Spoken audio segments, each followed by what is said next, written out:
Hey guys, I have a very special guest today. Hello. Meagan Good is with us today, and we talked about everything from Friday, which was her first speaking role, and some behind the scenes stories, all the way to God and her speaking role with God. So you want to listen to this interview, and especially if you are a mom who has kids that want to be in this industry. Lots of really good tips in there too, so tune in. Hello, everybody. Welcome to Better Together. When you know better, you get better. That's what we do here every single day. Our quote of the day, faith is to believe what you do not see. The reward of this faith is to see what you believe. That is from St. Augustine. I don't know who St. Augustine is, but... Kind of fun, though, right? Kind of fun. Back here in the East Coast studio, we've got Princess Winnie, otherwise known as Vincenza, on the table. Kevin changed out her bed for a little flatter kind of level. Kelsey over there. Hawaii 5-0 Kevin in the corner. Don't put baby in the corner. No. Steven over in North Carolina. Well, let's get to our interview with Meagan Good. She is a best-selling author, award-winning actress, director, entrepreneur, philanthropist. Hailing from humble roots, Meagan was constantly told by those around her that her aspirations were unrealistic. Yet Meagan never wavered. She's appeared and starred in numerous feature films and television shows like Eve's Bayou, Think Like a Man, Shazam, Anchorman 2, and Minority Report, as well as several music videos. Let's not forget Friday, by the way. Despite her incredible success, her greatest Hollywood achievement may reside in Meagan's continued devotion to her faith and principles. Her daily prayer rituals give her answers to life's questions, including how to find a husband. Together with that husband, she wrote the New York Times bestseller, The Wait, a book on patience, trust, and faith in relationship. Meagan also works very hard to mentor and coach younger women. She is living proof that you can maintain your ethics and beliefs and fulfill your dreams even in the most challenging situations. There may be no more challenging time than today, and Meagan's going to teach us how to heal, grow, and succeed. Meagan, I'm so glad to have you here today. How are you? I'm good. How are you? I'm good. We were just kind of trying to figure out a question just before the show, and we were chatting a little bit about Brittney Spears' documentary. Have you seen it yet, by the way? I haven't seen it yet, but I've followed Britney for her entire career and love her. Yeah, we were chatting about it and how hard it is for a young person to be thrust into the spotlight and to have, she's, one of maybe 5 of the biggest superstars that ever walked this planet. But it is hard to be in the spotlight at such a young age. And then we're talking about it. We're like, wait, we'll talk to Meagan. She actually has been doing this since she was 4. So I don't know if anybody here will have a better take than you have on what that's like and how you kind of can keep yourself safe through all of it. And then, do you encourage people who are like, hey, I want to get my kid into acting, or do you know of an agent? I get that question all the time, and I'm always like, no, don't do it. I'm scared. But you might have a different perspective. I'm curious. Yeah, I think, one of the things about my journey that I really appreciate is that it's been a slow, steady climb, and it's had seasons where it's gone up and seasons where it's gone down. And so as a child, I wasn't as big as like a Raven Simone or a Macaulay Culkin, but I was working and people knew me and would recognize me in the store and that kind of thing. But it was very balanced. Mm-hmm. It was enough that I could continue to move forward, but not too much that it was overwhelming. But I've spent my entire life pretty much never going somewhere and someone not being like, hey, aren't you that kid? And then now, as an adult. But I think, watching Brittney Spears, we're the same age. And so when she first came out, I loved her, was obsessed with her. And then watching kind of, the season that she went through when I think, is she officially diagnosed with bipolar? I don't know. I don't know for sure either, so I don't want to misspeak. Yeah.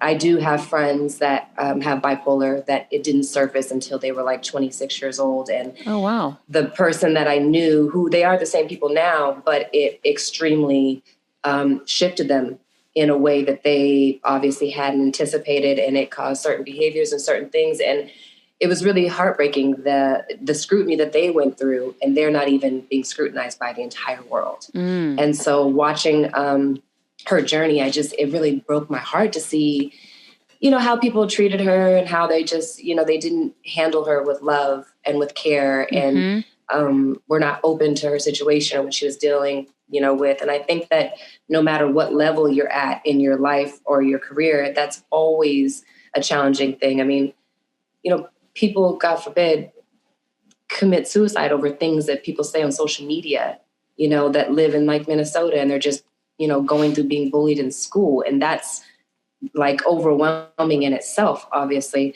So I think Brittney Spears has done an incredible job coming back from what she's experienced, managing herself, being a mother, doing all the things that she has continued to do. And I'm glad that even all of that didn't drive her away from doing something that clearly she loves doing. And I'm just a big supporter of her, but definitely it's so challenging and rough, so.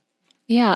You said something that is interesting. I guess we should do an episode on bipolar. I want to learn more. I didn't realize that it can just surface at 26.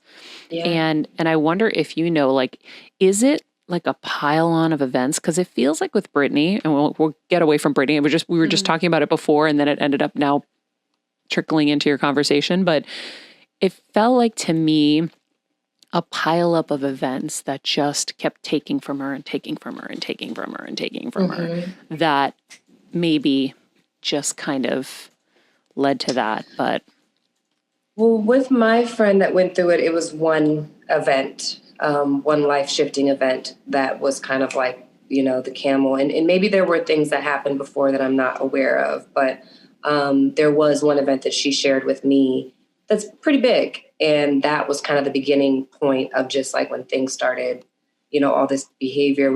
I hadn't even heard of bipolar at that point. I didn't even know what it was.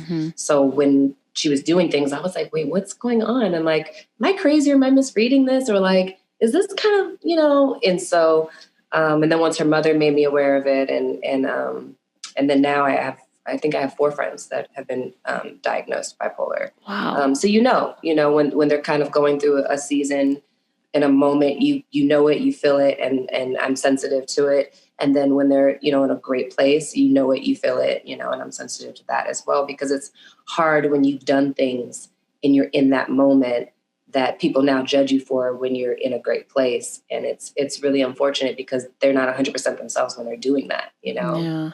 Were people ever inappropriate with you in your journey, asking you like really inappropriate things they shouldn't have been asking you at a young age? I'm curious if you have that same kind of experience.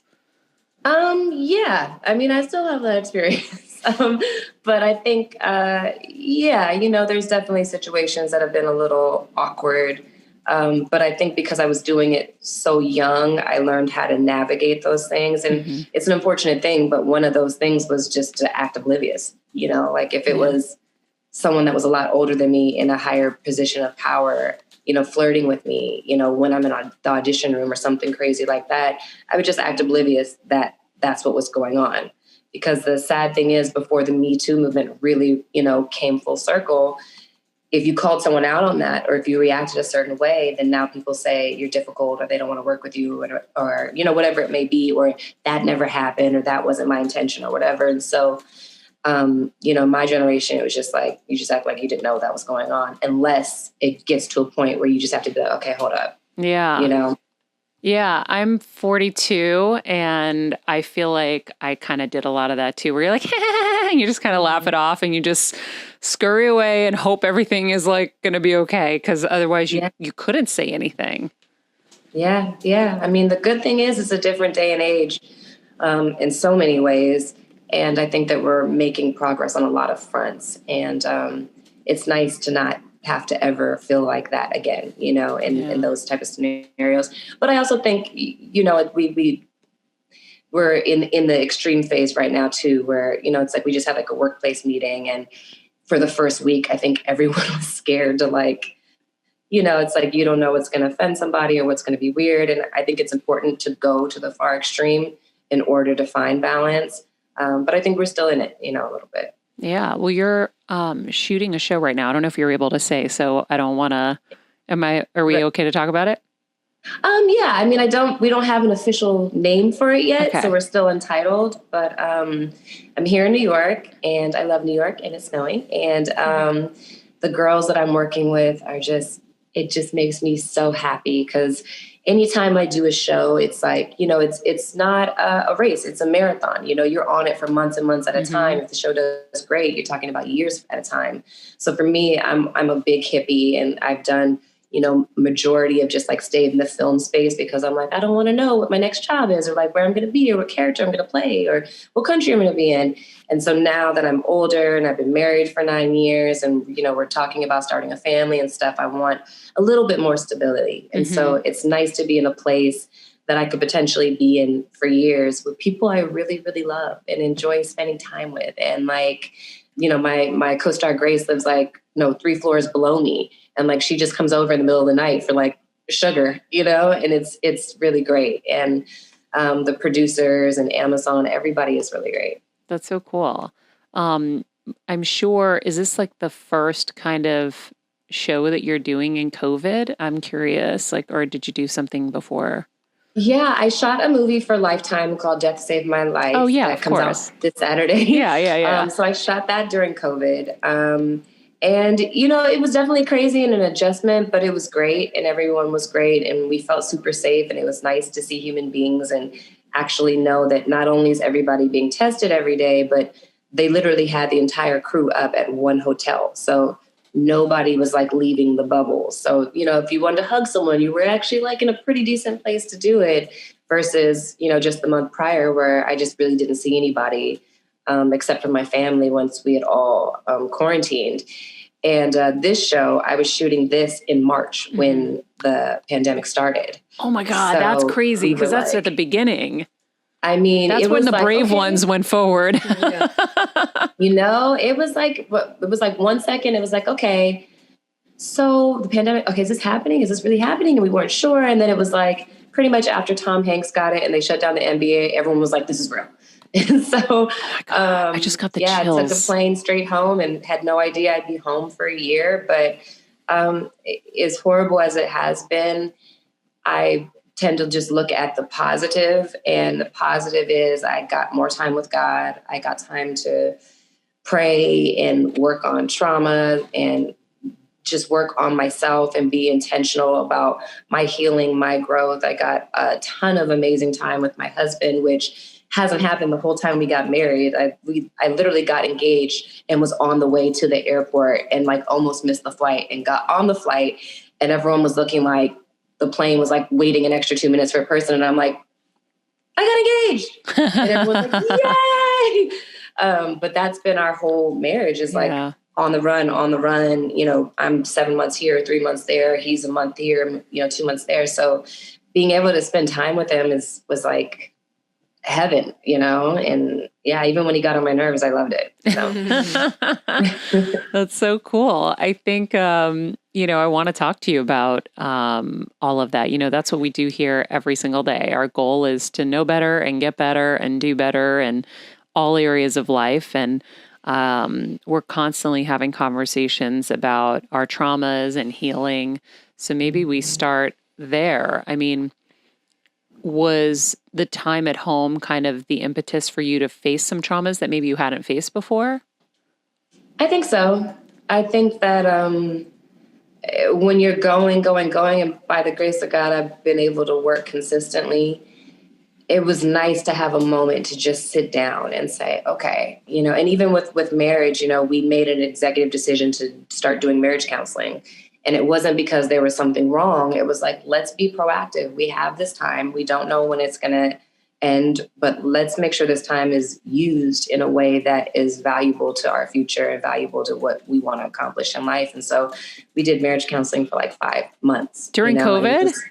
during COVID. Oh, wow. Over Zoom, like with the intention to just look under the hood and see, what we might need to work on and what we can grow from. And it was great because, we both have trauma from growing up as children. My husband's father died when he was 9. He was an alcoholic, and he had 2 heart attacks and passed away. And, just having conversations about, me growing up in the business and some of the bullying I experienced, like growing up in a predominantly white neighborhood, being like one of one Black family until I was like dang near 13. And then when all the Black kids started moving in, it was like, they were like, what's wrong with you? Why do you sound like that? And, you're an Oreo and all that kind of stuff. And then being in the business and, you experience, as I was like in my early 20s, is like when the media takeouts, the boss-ups, and then they used to post like really kind of mean things sometimes. And then you look at the commentary and there's 100 nice things, but there's like 4 like really nasty things, and you harp on it, and you take it personally, and you take it into your spirit, and you kind of fight not to let it make you bitter or make you think that that's what everybody thinks. Mm-hmm. And then, and there's so many layers of it. It's like you get better at that, but then like for me, then, when Devon and I got married, it was very much, Devon is in ministry, he preaches, he's a minister, but his day job is he's a film producer, but he motivational speaks, he writes books. And so when Devon and I got together, the commentary was very much like Californication actress marries Hollywood pastor. And I'm like, well, first of all, he's not a pastor. I've only been on like 8 episodes of Californication and a lot of other things, but it was like that sensationalizing, that kind of dynamic. And then I dealt with just a lot of like attacks from some church people, which to me hit totally different because I'm like, but this is supposed to be my safe place. And like, we're supposed to be Christians and treat each other with love and respect. And it's okay to correct if you feel spirit led to correct, but correct in love, it's about how you treat and handle people. And that was really, really rough for me because I felt like I was going out to the firing squad and I could never not be me. And it would be about like how I was dressed or like if I had too much cleavage or if something was too tight or if I was kissing my co-star in a movie because he's playing my husband, but I'm married in real life. And like, it just was like so much that I was like, wow, why does it have to be like this? And I think it took me years to even go back into church, and so, yeah, there's always something, but there's a lot of that stuff that's connected to other stuff that is triggering and just saying like, okay, let's sit down, let's deal with this and let's talk about it. And I'm always like very vocal about it when I talk, because I think, everything we go through is not for nothing. Mm-hmm. We go through it so that we can help someone else and say, I've been there, I've walked in your shoes. I know what that feels like. And I'm not just saying it. No, I actually know. So I feel like it's all a blessing at the end of the day because it is for purpose and to use for something bigger than yourself and what you actually experienced. But it's still challenging, and you still got to work through that stuff. So how did you work through those traumas? Like, what was your plan? Did you do like EMDR? Did you like, what was your healing plan? And what worked? Just feel it. Let it be okay to feel it, because every time I would feel it, I would feel like it was like a feeling that would come over me and it would be overwhelming. And it would kind of be like shocking that all of a sudden I'd bust out crying, when I didn't expect to, And so I think just feeling it and then saying like, God, how do you want me to feel about this? How should I feel about this? Okay, I'm not there yet. Can you show me how to get there? What should I do? What are the steps that I should do daily? How do I take care of myself? How do I have peace? What do I need to step away from? Who do I need to step away from? Where do I not need to go? And just like being very specific and intentional with God about what my process is and what I need. Because obviously he knows what I need better than I could even fathom, And then also like when we were marriage counseling, some of that stuff 100% bleeds into your marriage. So just having those conversations in those moments, like, this is why I react this way, because this is triggering for me because of this thing that has nothing to do with you. But because it feels like this, when you do this, I respond this way because that's all of what it does. And so just being aware of that stuff and being able to talk to myself and be like, okay, Meagan, take a breath. This is because of this. And your husband always has the best intentions for you. His whole goal is to make sure that you are well and that you are protected and that you feel safe. So just bring it back in. He's not trying to do this. This is what he's trying to do. He doesn't always do it perfectly. It's not always the best way. But if at least I know where his heart is and I think about that first, everything else can lead from there. I think that's so important to know what your triggers are and to be able to explain them to your partner so that they know it's not them. Like Kevin knows, my husband's here, by the way. He knows that I'm always going to be like triggered and terrified that I'm going to be poor again. And so I am a non-spender, like as much as I can. Like he's pushed me out of my boundaries and like, Maria, you need to like buy yourself something. You need to do this. But there are certain things that just, we grew up and we had, at one point my parents, lost their jobs and my uncle was leaving groceries at the stairs. We didn't have money. And that's a scary thing.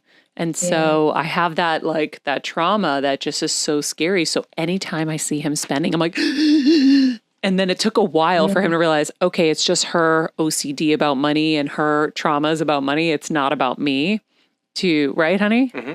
Absolutely. Okay. I think that's really, I think it's important. I never heard you verbalize it like that, but you're right. Like I think what both you guys saying is like, if you can recognize the triggers, then you have more empathy and you can be a little more sensitive. And you don't take things personally. Yeah. So I think that's such a great tip for people to share with their partners. I think that's great. I also love marriage counseling before you need the marriage counseling because you can get the little sparks before they become flames. Yeah. And I think that I'm big on that, especially in this city. But in general, I feel like some people don't value marriage as much as others. And sometimes people get married and it's like, well, if it doesn't work out, then we'll get a divorce. And me going into marriage is like, I'm never getting a divorce. That's my mindset. That's my attitude. That's my intention. And I want to give my marriage the best possibility to succeed and to win. And in doing that, I have to acknowledge that everybody thinks that. Everybody thinks they're never going to get divorced, to some degree. And to not do the work and to not prepare and be proactive about your marriage as if it's something, like your career, you're proactive about what you want to accomplish and your goals. Why would you not be more proactive about your marriage? And so to think that I'm above that or above anybody else's situation is ludicrous. Yeah. So for me, it's like, and Devon as well. It's like, let's do the work before we're like, putting out fires and trying to do the work. Like, let's maintenance our marriage and be very intentional as if it's something that we want to last forever, The other thing you mentioned earlier, along with working on your traumas, was having more time with God. And I definitely want to talk about your relationship with God and how that works, because I think we need more models of what that looks like and how you can cultivate that relationship. And, you've talked about how you met your husband, and part of that was through just talking to God and God leading you to him. I always say I have like a direct line. Like I'm constantly talking and constantly asking, and I hear things and I've learned how to distinguish them, but it's kind of a hard thing to teach. And it was one thing that I really wanted to ask you today is, how do you communicate with God? How have you cultivated that relationship? And how do you know it's not your inner monologue, that it's God? Yeah. Well, I didn't grow up in like a church household. We never went to church. And I started going to youth group when I was about 12. Just because my acting coach was like a godmother to me, and she was one of the youth pastors, so I would just go. And then two of my kind of like friends, associates from school, because there was a lot of bullying with me being Black, they were really kind of like protectors of me for no good reason. They didn't know me that well, but they were just protectors of me. And they got into a really bad car accident, and there was 5 people in the car. They were babysitting a 4-year-old as well. Everybody else in the car died except for them, the 2 of them. And one of them, her name was Barbara. She ended up getting severe brain damage. Her older sister died in the accident with her. And Alicia, she ended up coming out physically the least unscathed, but obviously emotionally, in worst condition you could be in. And we went on a youth group retreat. She ended up getting saved. And I just was very intrigued because I was like, wouldn't you be mad at God? Like, why would that make you get saved instead of like turn away from him? And she really kind of set the example for me that started my curiosity in my own journey. And over the years, I kind of like went through all these phases where like, when I was young, I was like super religious, like Bible stomping, like told my older sister, when she lost her virginity, I cried because I didn't want her to go to hell. I was like that. And like none of my friends told me when they lost their virginity. And then from that to like, it was crazy. And I love that none of my friends told me. It was very dramatical. And then as I got older, it was very much like, I'm trying to do everything by the book, but it's not working out. So F it, I'm going to do what I want to do. And like, I went through all these seasons. And once I got to a certain point, I realized that I was being so religious about my relationship with God that I didn't know that I really even had a real relationship with him. I didn't know if I was actually really hearing from him. Like I knew that he was covering me and protecting me, and that he was answering some prayers, but I didn't know if I was really hearing from him. And so my relationship with him started to shift in my probably early to mid 20s, where I stopped being so about literally what I'm reading, but saying, well, God, what do you say about this? What do you say to me about this specifically? And just started asking for clarity and asking questions and stopped making it about just what I was taught in church or what was the church culture, but really like, I need a relationship with you. That's me and you, like you said, a direct line. Mm-hmm. Whereas if somebody comes up to me and they're like, God gave me a word for you. There's been people I've told straight up and I'm like, no, he didn't. Because that's how crisp I hear from him now, where I'm like, okay, that's not what God, you know what I'm saying? Other times my spirit goes, it's like, I can feel the Lord like, this is for you. This is a word for you, and so my spirit is so discerning now that over time I've really fine-tuned my ear to the point of whereas when God told me Devon was my husband, it was like crystal clear. It was like, how was that like process? Shocked. Tell everybody how that process came to be. So I met Devon on a general meeting when I was like 24. And it was basically like one of the conversations we had was about being Christians in the industry and about using our platforms for something bigger than us. And so there was that. And then I'd see him over the next couple of years. And I was like, oh, he's cute. But, he was the guy, he was a studio executive head. So I'm like, that's the guy who gives you the job. I just didn't think anything more than that. And then I got cast in Jumping the Broom, which was an interesting situation because they had offered it to Paula Patton. She had passed, and I was coming in to test for that part. And in the 11th hour, she changed her mind and accepted it. And so, we were kind of like, I was like, well, look, can I at least show you what I was going to do so that at least you keep me in mind for the future for something, So I came in, I did a great job. They were like, we still want to cast you. We're going to give you the best friend role. We're going to beef it up. We're going to rewrite it, blah, blah. Wow. And I was like, I don't know if I want to do that, and I kind of had the attitude of like, I want to play the lead though, and I prayed about it, and God was kind of like, who do you think you are? Mm. And I was like, whoa. God was like, who do you think you are? I was like, okay, Lord. So then I like called him back. I was like, I will very happily accept this role, and so went to Nova Scotia, was filming. I was on the tail end of like a relationship that was like almost 4 years. It wasn't the best relationship. We definitely were, kind of emotionally and verbally abusive to each other. And it just wasn't the best, and he's a great person. We just weren't right for each other. Mm-hmm. And towards the end of that filming, I remember like looking at Devon on set because he was the executive, making sure everything was running smoothly. I was just like, that's the kind of guy I wish I could marry.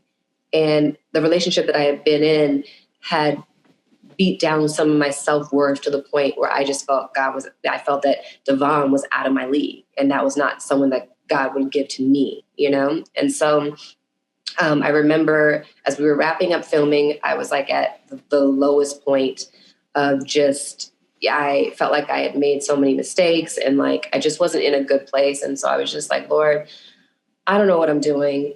And I am really, really struggling here. And I need guidance and tell me what to do, because clearly the way I'm doing things is not the way you want me to do them and it's not working for me. So God said 3 things. 1, get out of the relationship you're in, which was tough because I really love the person. We were like building a house and, in Florida. And I found out that he was going to propose that next Valentine's Day. And even though things were rough. Even though things were rough, yeah. And I still very much loved him and wanted to be with him. So number 1 was get out of that relationship. Number 2, God was like, be celibate. And I was like, wait, Lord, now this is the area where we have an understanding, And number 3 was that Devon was my husband. And so how did this come to you? Like, I want people who are listening, they're like, okay, God's telling her these. What does this mean? What does God talking to you look like or sound like or feel like? Well, I was on my knees and I was crying and just like basically calling out for help and pleading. And when I say I was like in a really low place, I was like in the place of like, I didn't feel like I deserved to be here. I was like really just on my knees in it. And I could hear God's voice. Like I could hear it. And I can't tell you exactly what it sounded like, but it was very crisp, very clear, very straight to my ear, and loud, when he said that Devon was my husband. The other 2 things, if I'm not mistaken, were said softer, and more like I could feel him saying it inside of me. The Devon part, I could hear it outside of me. I could just hear it loud. And so what did you do? Well, I got out of the relationship. And then I revisited it for 2 seconds and I just immediately felt like, okay, I'm just being disobedient. Let me stop. I decided to become celibate. I failed miserably at first. And then finally got it together. And I remember telling a friend of mine, and I was like, hey, and it was like 5 months after I knew. And I told her, I was like, God told me that Devon's my husband. And she was like, wow. She's like, girl, he's celibate, right? And I was like, that's crazy because so am I. And she was like, no, he's for real celibate. And I was like, what do you mean? Come to find out, because he had been preaching, he had been celibate for 10 years. And it was like people who knew, like, he's not the one, he's not going to do it. Like, he's like, I'm up here, I'm preaching. I can't be this person here and then be that person there. And he's very disciplined. So I was like, wow, that's crazy. I also didn't know that he was a minister and that he preached, which really freaked me out too. Because I was like, I don't want to be no minister's wife, But I was like, in the same breath, I know what God told me. So 5 months in, I started telling friends and family that he was my husband. A few people were like, does he know he's your husband? And I'm like, I don't know. And they're like, this is so funny. You sound crazy, right? And I'm like, yeah, I know how I sound, but I also know what God told me. So 4 months after that, at the 9-month mark, was the premiere for the movie. Grabbed all my girlfriends. I was like, you guys are going to be my husband tonight. At the premiere, we're like following him around like teenage girls, like watching him like in the distance. I was like, that's him, da da da. And then at one point, he actually started walking towards us and we couldn't get down the staircase fast enough. And so he's like, hey. And I was like, hey, so this is my friend, this Sterling, Amy. We were just going down, it was like totally embarrassing. And he ended up at the end of the night, like pulling me to the side. We ended up talking. There was someone who was talking me to death every time he got pulled away to talk. And I literally grabbed the person and I shook them and I was like, listen, stop bothering me. I'm trying to talk to my husband right now. And that person was like, oh. And then the next thing you know, when me and Devon were talking again, that same person put their arms around us and they were like, you guys should go on a date. And I'm like, and then Devon was like, yeah, do you want to go get tea? And I'm like, sure. And so 2 weeks later, he asked me out. 10 months later, we were engaged. 1 month later, we were married, and we're going on the 9-year mark. And I still all because she talked to God and God told her. Because otherwise you would have probably stayed in that other relationship. That wouldn't have been good. And, wow. A lot could have been different. I never even thought, like, you know, about him that way, because it was like, that's the guy you get the job. Like, you just don't do that, you know? That's so interesting. Also, I've always dated like a little bit of bad boys, like lots of tattoos and, you know, that kind of thing. And Devon was very different than what I had dated before. You know, I definitely thought he was cute, but I was like, I don't know if he could handle this personality. Like, I'm a Leo, you know, through and through. I got all my childhood trauma from growing up the industry. I can be legit crazy. But he has a way that is very shocking. Like my ex, when we would fight, he would try to, not intentionally, but it almost felt like bullying. And I'm like, I might be 5'2.5", but I will never be bullied by anybody, because growing up in the business, you have to learn how to speak up for yourself, or otherwise people will take advantage or try to manipulate your path, or, you know, so it was like, I'm just not the one. So when we would fight, it would be like, you know, two universes colliding, and it'd just be bad. And then with Devon, I remember the first fight we got in, and it was just like, he had a way about him. You know, he was like, okay. Yeah, he didn't feed the fire. Just like, and I just would go back and I'd be like, maybe I must, I don't know. Let me, you know, and it's just completely different. It's like everything that I need and what I didn't even know I wanted. And I just, obviously I love him, but I also like him a lot. So. That's so cool. I always say, like, one of my things growing up was always ask and you shall receive. I always used to say that. And I feel like I ask God for signs all the time, and then I get them, but I listen to them and I trust them. And I feel like, you know, if you don't believe in God, then, you know, you can think about it, you know, in a different term, or the universe, or maybe your God is Buddha, or I don't know, everybody's got their own, but there is a higher power out there, and you can have a relationship.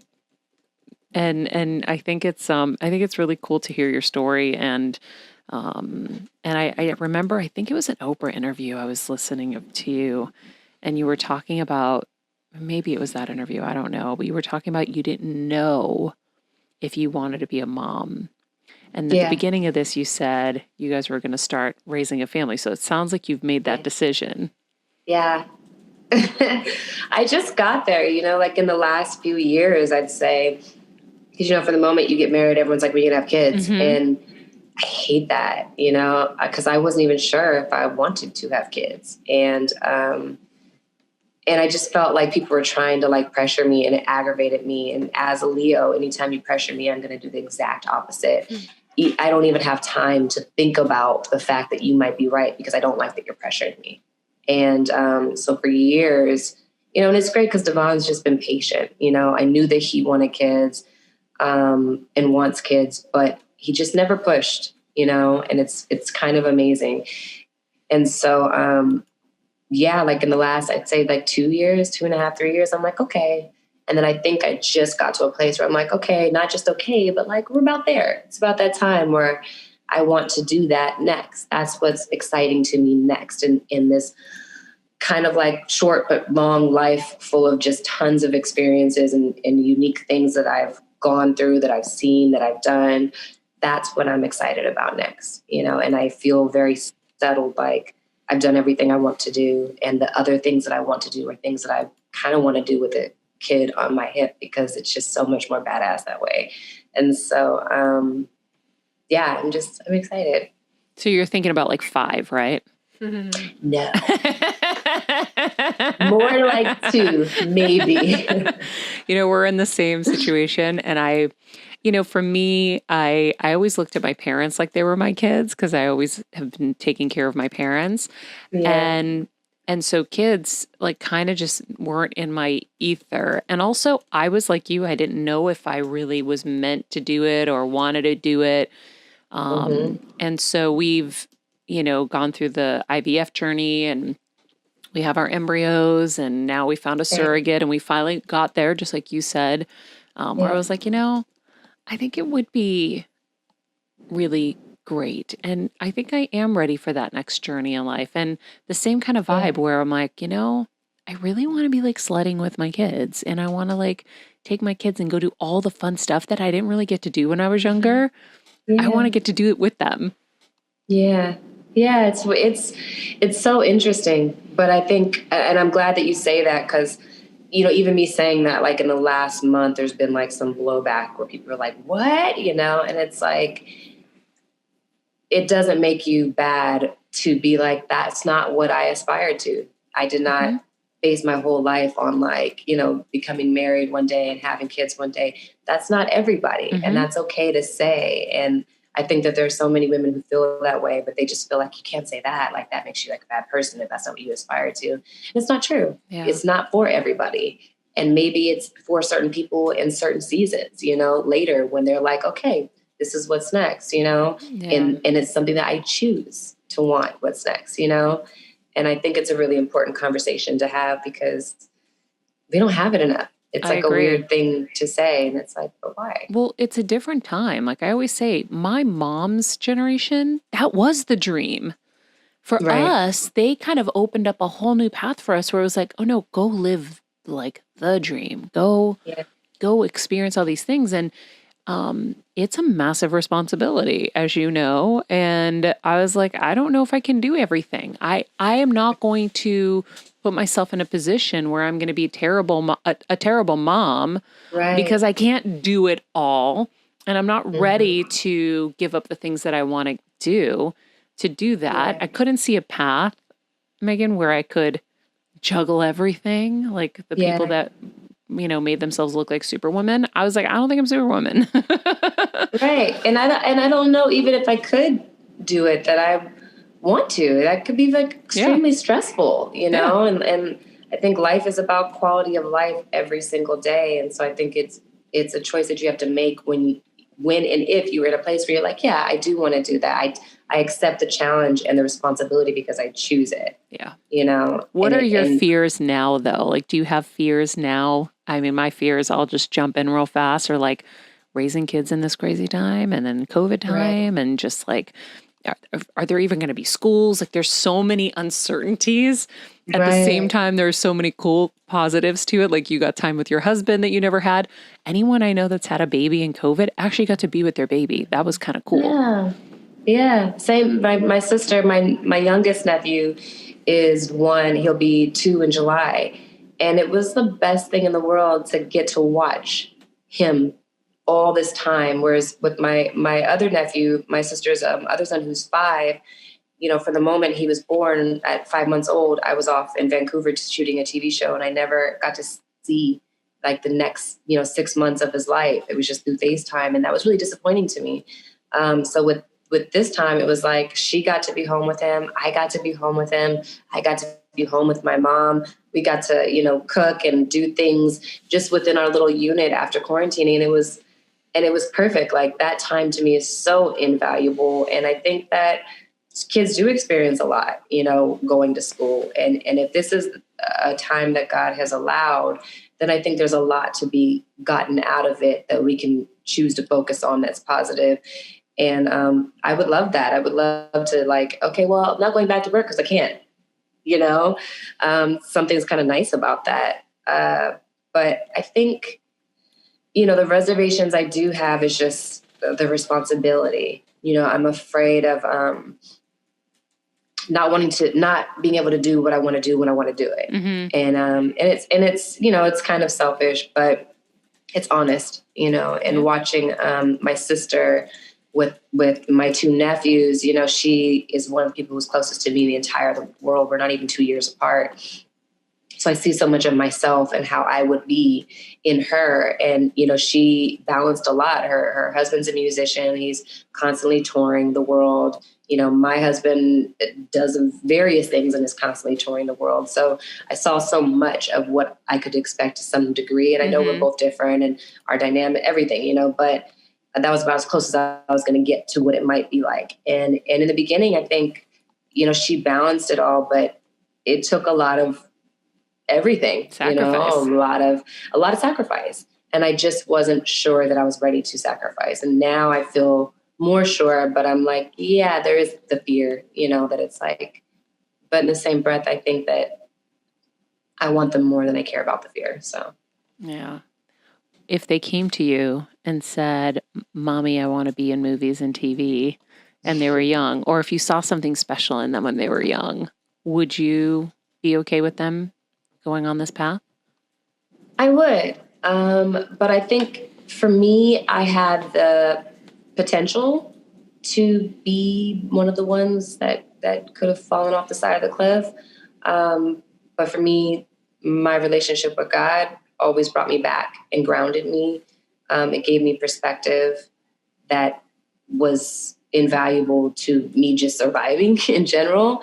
And then my relationship with my mom, she never was a stage mom. She always was an ally and a friend and a mom.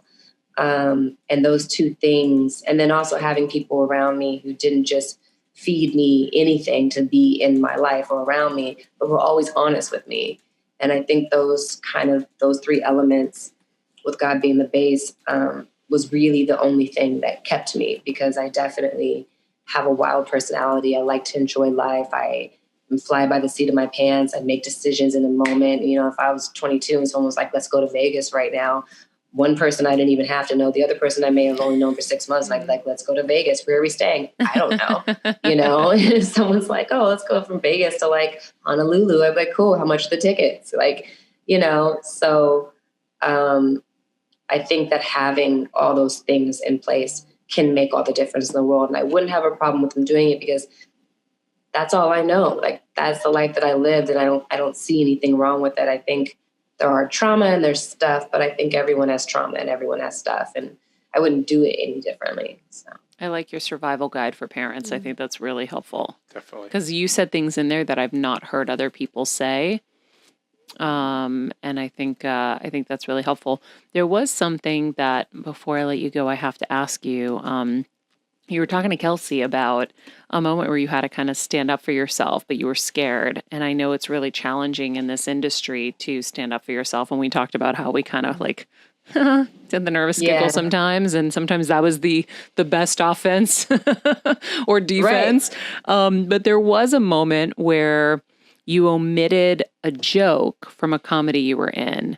I think it was during the audition process. And then when you went to the set, they were like, hey, what about that joke? And tell everybody that story, because I think it was a really cool way. And I don't know how intentional you were about the whole process, but I thought it was kind of cool. Well, it was a really big comedy and something I only dreamed of being able to be a part of. And when I got the call in the audition, the lines were hilarious and great, but there was one joke about Jesus that I just didn't like, and I just didn't feel right about. So I didn't make it a big deal. I just simply took it out. And when I sent the audition tape, I just didn't have that line in there. And they didn't notice. And then I came in and I tested, and they didn't notice. And then I came in and tested with the big star of the film and had a chemistry test, and they still didn't notice. And then once I got, to the state we were doing it in, we started rehearsing. They didn't notice like the first couple of days. And then out of the blue, and I thought maybe they just were okay that it was out. The director said, hey, there was this one line about Jesus and blah, blah, blah, blah. And I don't know where it went, but we just like kind of lost it somewhere. And I would love for you to put it back in. And I was like, and I was like, it's like you work for so long, but when you start to get into certain positions, there is a part of you that's like, it's like you want to get along. But in the same breath, I will never sacrifice my integrity and what I feel in my spirit is right to get along, or I believe that if God wants me to advance in my career, it will be something that he has organized and he has set in place, and it won't require me to compromise. And so I was definitely scared, but I was like, I just got to say it. I was like, I'm so sorry. I was like, you know what? It was a joke about Jesus, and I'm not comfortable with it. I don't think it's funny, and I don't feel comfortable saying it. It just doesn't sit right in my spirit. And he was like, oh, cool. Well, then don't say it, And that was it. And I was like, that's it. And he was like, yeah. I was like, cool. All right, then, and yeah, it was an incredible moment because I was like, if God is in it, then it will just go the way it's supposed to, But I don't think I could live with doing something that didn't feel right in my spirit just because, I didn't want to make waves, or I was just so happy to be there. It's like, it's not worth it. And so. I love that. It is hard though, because it's like, how do you, like, if he pushed back and if he said, okay, well, Meagan, you're acting. This is a role. It's not you. How do you separate you and the actress in projects? Like, do you have to say no to things because you don't agree with them all the time? Sometimes, not often, but it happens. And it's because I come first. I come before any character I play. My integrity as Meagan and who I am and who I want to be in the world will come before any job I ever touch. And so if I don't feel that it's something that pleases God, or I feel like I'm disrespecting him, or I'm sacrificing my integrity, I just won't do it. And I just trust that God brings something better my way that it fits where I believe that I'm supposed to be. But I have had to, say no. I've had to change lines. I've had to have sidebar conversations with the directors. I've been in situations where, it's like, because I wouldn't do a certain type of nudity, I'm like, but you don't need that to tell this story. Like, why can't, and it's not that I wouldn't do any nudity at all, but I'm like, why can't we do this or do that? Why does it have to be this? That just feels like gratuitous. And it was like, you're either going to do it or you're not. And I'm like, I guess I won't be doing it because I have to live with that being on screen. And every time I see it or think about it, know that I did it just because I wanted to be in that movie so bad. Yeah. It's not worth it, Yeah, I think that's interesting. And I feel like, unless someone's in that position, you don't realize that it is still you. Right. And it's hard. Yeah. And it just made me start thinking about, like, how rare it must be for a guy to be in that position where it was really like everybody was, pushing those lines for women. Like, I don't think how often could we say we've seen nude men on camera? Besides The Bachelor, never. It's a Bachelor? Yeah. You see The Bachelor nude? Oh my gosh, don't you remember this last season? Meagan, I don't know if you're a fan, but not fully nude, but we talked about it a lot on the show. How, really? I don't remember. Oh my gosh, yes, they were like having them do all the like stripping down for the dodgeball fights. That's right. Yeah. But now, no, because things are starting to even out a little bit. I mean, but 10 years ago or 8 years ago or whatever, it was like, no, it's like, no, you're the girl. That's what you do. And it's interesting. We're growing. We're getting better. We're getting better on all fronts. I think we're making really good progress. And like I said, it's nice to be in a workplace where you don't have to worry about anything. It's just not going to happen. And if it does happen, that person's going to be fired. I know. So. What a difference. Well, Meagan, I could talk to you forever. I have like 18 million things I didn't get to. Can I ask a question real quick, Maria? Yeah, jump in. Meagan, I was curious because like talking about family and talking about when you decide to start one, especially like right now, you mentioned your career is a slow burn, but it feel like you're just in so many major franchises. Like you're in Shazam, you're in all these great things. Like, how do you plan for that, especially during COVID when you don't even know, like last week it was reported that Shazam 2 would tape in May, but you don't even know. So like, how do you plan ahead for that? And would you ever like have to make a decision between a huge franchise like that and having kids?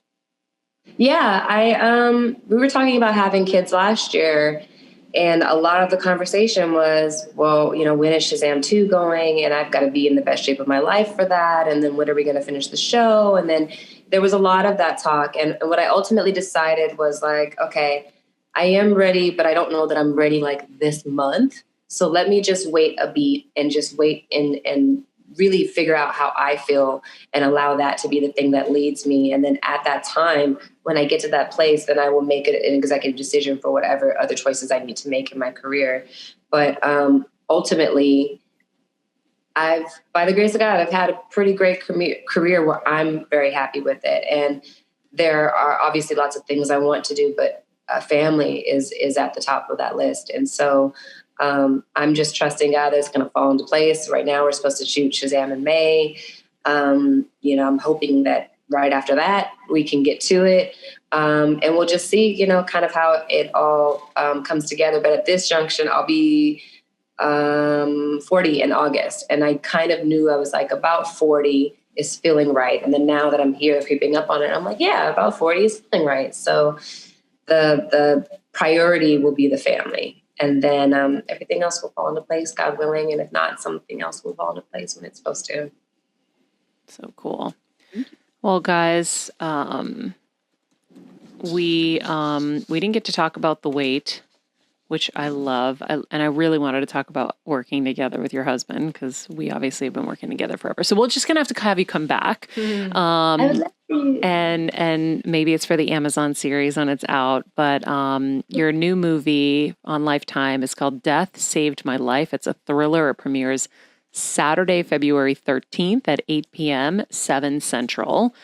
And I didn't get to quote the entire movie of Friday, so that could be a third episode. I love it. Because I can literally quote that movie inside out, backwards, forwards. It's my favorite. Oh my God. That's so good. And I have such great stories from that. Oh! I do. It was like my first speaking role in a movie, and there was just so many little jewels of what was going on behind the scenes that would like surprise you, Cube and Tucker, I don't know. You've worked with amazing people. That's me. That's them. That would be like the pinnacle, I feel like. And you just started there. Okay. You need to give me one story then, because I can't leave without hearing a story now. One story. Well, first of all, I was on set for 2 weeks before I actually worked. It was F. Gary Gray's first movie. He was 25. There was a lot of pressure, a lot going on. And so they didn't know when they were going to use me. So I would just come to work every day and kind of sit in my trailer or hang out on set. And I remember that Tiny Lester, rest in peace, he would always kind of go and get a sandwich. So it became a thing where I started making him a sandwich. And a lot of people don't know that Michael Clark Duncan, rest in peace, was Tiny Lester's stand-in. Before he did the Green Mile, before all of that. And so I remember I made Tiny a sandwich and Michael said, well, where's my sandwich? And I was like, I didn't know you wanted one. And he was like, it's okay. So he said, make me one next time. He said, but I want you to remember this. No matter where you go in your career, make sure you treat everybody exactly the same. Not just because you never know, but because that's the right thing to do. Wow. And I was like, right, got it. So after that, I made them both sandwiches every day. And then obviously Michael Clark became Michael Clark. And we worked together again on Debs and he remembered the story. I was like 22 at that point.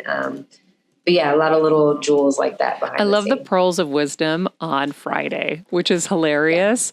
But Michael Clark Duncan, I remember he came to one of my birthday parties. I used to throw these like bashes and I just loved him. He had the biggest heart in the world and like it just crushed me when we lost him.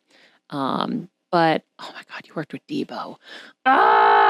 Everybody, that movie was so, I remember we were watching in college and we had a leak in our dorm room. So we slept in the hallway and my roommate had it on. That was the only like VHS that we had. And she would rewind it and we would play it all day, all night, all day, all night. So yeah, I know it inside out. And it was so funny. It was so good. I recently had a screening event at my house so that we could rewatch it and relive. Oh my goodness. Yeah, it's too fun. So crazy. So crazy. Yeah. It's a great memory to have. Your first speaking role in is in like this classic Friday. Yeah. So who knew? Do you keep in touch with anybody? I worked with the lady Angela Means who played Felicia for a number of years on a Nickelodeon show. A few years later, I haven't talked to her in a while, but Paula J. Parker and I, Nia Long's always been incredibly supportive. Me and Chris Tucker are still pretty close. I'm trying to think of who else. DJ Pooh and I did a movie together some years later. I know I'm forgetting some stuff. But yeah, I mean, for the most part, a lot of those relationships persisted to some degree. But I would say out of everyone, probably me and Chris are the closest. So cool. So cool. Well, we obviously have more to talk about next time you come. Make sure you guys check out her Lifetime movie, Death Saved My Life, this February 13th at 8 p.m. 7 Central. We will put all of that in the description in this episode. And you can follow her on Instagram at Meagan Good as well. Meagan, thank you so much. She's so beautiful. Stunning. Gorgeous. Like Stunning. Gorgeous. Anyhow, I'm so glad that we talked about Friday at the end. That was so fun. When she talked about Felicia, be like, when she comes over and she's like, who you go to the show with last night? Yes, you did, because my sister-in-law, baby cousin Tracy, said she saw you there all hooked up with some friend. Now tell me who she was. And the Cube goes, your sister-in-law, baby cousin Tracy, she's a goddamn liar. And then, I mean, I could do the whole movie. I fucking love it. Okay, sorry. It's the best. Come on. Watch Her it. I haven't first seen it. speaking role is with Chris Tucker and Ice Cube in Friday. Like, there could be no, like, bigger... I mean, that movie will just always be huge. We got to watch it. I've never seen it. Were you with me? Did you come to the screening I had at the house for that? No, I didn't. I wasn't there that time. I think I was already back in North Carolina. No, it was with some of the AfterBuzz team. I think it was like our staff. You probably just didn't want to show up. Anyway, he's like, I don't have to be with Maria tonight. Perfect. I'm just kidding. Anyhow, lots of good nuggets. Good stuff in there. She's really cool. I really do think you should do like a special episode, just talk about Friday. Right? Oh my God. Seriously, like I think it would be great. A one-off. Yeah. You should do a Friday reunion. Yes. Better Together movies. Guys, I would die. Better Together movie club. Hell yeah. Better Together, it's me, Kelsey. I need to talk to her more about Anchorman too. Oh. Better Together movie club. I wonder if she was talking about Anchorman too. I think so. Because I think, did Todd Phillips direct that? Let's look. I don't know. I don't but know I who think directed it, but that's what it I sounds like assumed, something too. like Todd was so cool from everything I ever interacted with him. I just love when a director's like, do you really think that one word is going to be that important? Right. Yeah, if it's important, if it's so important. That's what I say about a lot of stuff. That's like, if this is like something is within reason, but if something is super, super offensive to somebody, I'm fine. But taking away isn't so offensive to the other. Just do it. Like, big deal. They took out that word. Do we think those are the funniest movies ever made? Do you think we needed the one joke in there? Nope. So. Anyhow, thank you guys for joining us. Winnie would like to thank you as well. She's about to bark at you guys. Love you guys. Have a great day. You can follow us at Better Together with Maria, at Meagan Good, at Kelsmeyer 2, at Stephen Lemieux Photo. And remember, clear your throats. Be nice people, make good choices, and be present.